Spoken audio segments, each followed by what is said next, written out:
दफ्तर ख़ारजा के तर्जुमान डॉक्टर फैसल ने कहा है कि आफिया सिद्दीकी पाकिस्तान नहीं आएंगी और ना ही वो पाकिस्तान आना चाहती हैं। इन ख्यालात का इजहार उन्होंने एक इंटरव्यू में किया। और दूसरी बात, ये कब हम लोग सही मायनों में ये कश्मीर का केस लड़ेंगे या फ़लस्तीन की आवाज़ उठाएंगे, हम नहीं उठा सकते। हम तो अपनी बेटी की आवाज़ नहीं उठा सकते। हमारा वो 3rd क्लास फॉरेन ऑफिस का नुमाइंदा जाके कहता है कि जी आफिया पाकिस्तान नहीं आना चाहती, उसके साथ डेली रेप किया जाता है, वो पाकिस्तान नहीं आना चाहती। सख्त बात करने लगा हूँ माजरत के साथ, उसकी बहन को कोई उठा के ले जाए और बोले कि जी वो अभी वापस आने नहीं चाहती। ये तो इस तरह की मिसाल है।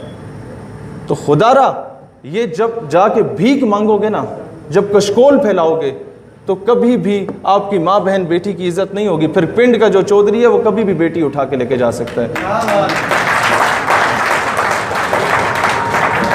अब लीडरशिप पे बात आती है। मेरे भाइयों और बहनों, हम उस दिन एक कामयाब और ख़ुद मुख्तार कौम बन सकेंगे जो ये मांगे तांगे की 2 रोटियां हम लोग खाते हैं उसको मुस्तरद करेंगे और हक हलाल की आधी रोटी पे गुजारा करना शुरू कर देंगे।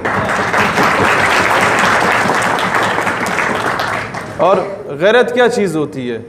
आज इट इज़ वेरी अनफॉर्चुनेट, आपने देखा होगा ना कि जितने यूथ समिट्स होते हैं सरीना में, मैरियट में, पीसी में, मैं आप लोगों के सामने बात करूं और मैंने शायद 1-2 जगहों पे बात की हो क्योंकि आप सारे यूथ एक्टिविस्ट हैं, आपको बुलाया जाता है। जब बर्मा में हमारी बहन के तिक्के बोटियां बनाई जाती हैं, उन्हें बरहना करके उसकी वीडियोस को वायरल किया जाता है, आप लोगों की नज़र से गुजरी होंगी।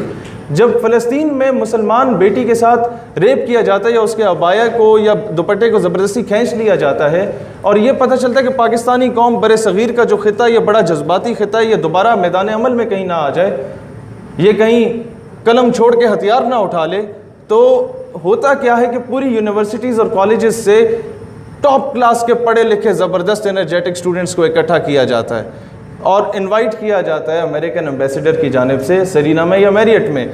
वहाँ आके अमेरिकन एम्बेसडर आपको दर्स देता है कि बेटा Islam is a very beautiful religion, it teaches us the message of love, peace and interfaith harmony. समझ रहे हैं? आप जाके उसे बोलें अंकल जान बिल्कुल इस्लाम अमन का दर्स देता है, लेकिन आज आप ये अमन का दर्स हमें ना दें, जाके नेटो फोर्सेस को दें या इजराइल को दें जो कि मासूम लोगों का कत्लेआम कर रहा है। असल दहशतगर्द को दहशतगर्द कहना सीखो। मैं फैसलाबाद में अमेरिकन डिप्लोमेट आई थी, मैं उसके सामने अपना रोना रो रहा था, बता रहा था आपने कहाँ कहाँ जुल्म किया। वो अप्रिशिएट कर रही, वो कहती है आप बिल्कुल सच बातें कर रहे हैं। होता क्या है कि उसे तकलीफ नहीं होती, साथ बैठा हुआ एक और ऑफिसर होता है, उसे आग लग जाती है, आप जी एक्सट्रीमिज्म को प्रोवोक कर रहे हैं। हम शाह से ज़्यादा शाह के वफादार बने हुए हैं। मसला ये है हम मुफ्त की गुलामी किए जा रहे हैं। यहाँ वो लोग बैठे हैं जो समिट में थे। होता क्या है कि खुदारा गैरों की ग़ुलामी करना छोड़ो, आपके पास अपनी बहुत अच्छी सकाफ़त है। ये जो सिंधी, बलोची, पंजाबी, पठान, गिलगिती, कश्मीरी, ये जो सकाफ़तों का मुज़ाहरा किया गया, मुझे बता दो कि हैरी पॉटर जैसे वो खुसरे इससे अच्छा गाते हैं या उनकी सकाफ़त इससे ज़्यादा अच्छी है?